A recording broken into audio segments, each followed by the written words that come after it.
7 laps out in front, and it looks as though a caution will come out as Greg Biffle slams the right side of his car into the wall. That is a heavy impact right there. A lot of damage to the right side of that car. It happens quickly here at Indianapolis. You're carrying so much speed through these 90-degree turns. And around goes the 19. Carl Edwards hard into the wall. 31 also around. The 12 or the 2 of Brad Keselowski connected. Danica Patrick in the 10 also involved. We're back to 43. Ryan Blaney, I believe the 21, may have been caught up. And Ryan Blaney, we had just praised Blaney as being in the top 16 in points, trying to get a playoff berth. You see Ryan Blaney take the steering wheel off. Safety crew immediately to him. Well, Jeff, you told us how crazy these restarts were going to be, and we saw it right here with under 10 to go. Very little give and take. Everyone trying to position themselves for that long. 19 and 30, 19 and 31 side by side. 19 just gets up the racetrack. I don't know if he got loose, got tight, got it to the side of 31, and behind that it's just on. He had mentioned earlier that his car got really tight on the last restart. You know, we saw him go off the racetrack. You wonder if it leads with the nose. It's hard to tell. Definitely gets into 31's left rear quarter panel. Nothing he could do. But how about Kevin Harvick? Hard right-hand turn, got by the spinning 31. That was a big hit for Carl Edwards. That was a hard hit. And also, you know, about the 4 right behind the 19. Remember, when you get that close to another car, you're pulling the air off of that car. So you're taking a lot of downforce away from that car. You have a car on the outside of you, a car underneath, in front of you. All those things make your car very, very difficult to drive. And he already had trouble on the restart before. He said his car did not turn well at all. You take the aerodynamics away from the car, the downforce, and it drives worse. Watch the 4 car here. Yeah, we're on board with the 4 car. You're going to see.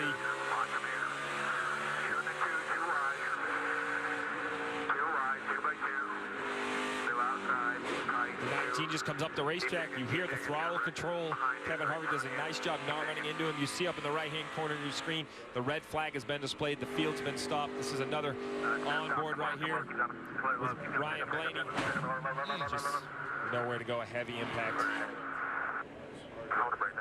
That hurts. You see him holding his left arm. You see him clenching his left fist. Very hard contact for Carl Edwards. That's restarts. If you're Kevin Harvick, you have to punch. Try to put distance between himself and the field. Oh, around goes the 6. Trevor Bayne into the inside wall. The 15 of Clint Boyer also. Caution is out. They didn't get back to the white.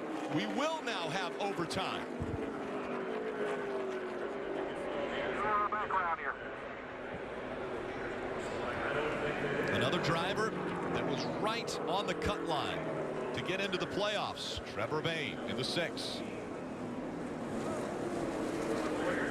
Free pass will go to the 34. So Chris Buescher will be back on the lead lap. And that will put 19 cars on the lead lap as we will attempt overtime for the first time. Take a look at what happened. This was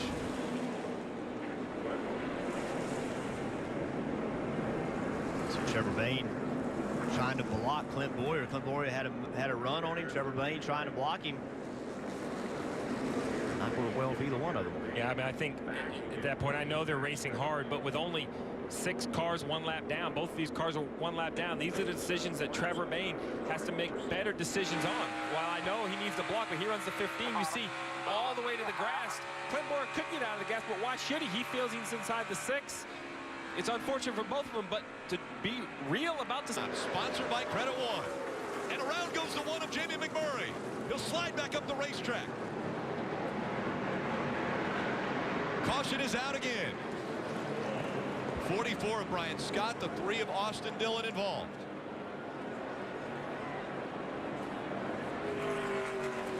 See damage to the 31 of Ryan Newman. Entering turn number 1. Priority. Just getting into the roll, get the tires to clear. That's all we got to do, guys. Casey Kane will be the free pass recipient. See the flat, Jack. see the damage, extensive damage to the left front, wheel not even turning. And as the one tries to make it back to pit road, you see him debris coming off that one car. That's going to add laps to this caution period.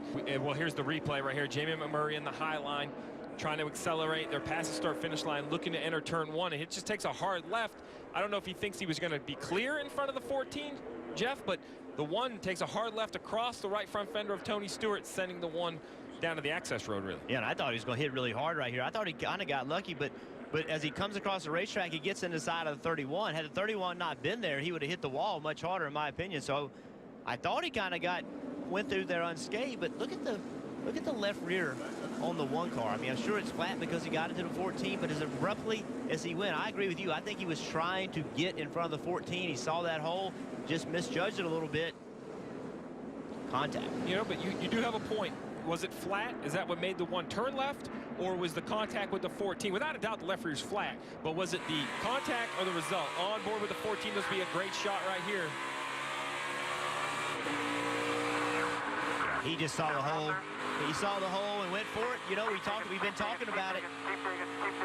You've got to find your way to the bottom. Right here, there's a hole, there's a gap behind the 24 car. He sees it, he goes into it. 14 coming. That's right at the braking zone, too. Okay?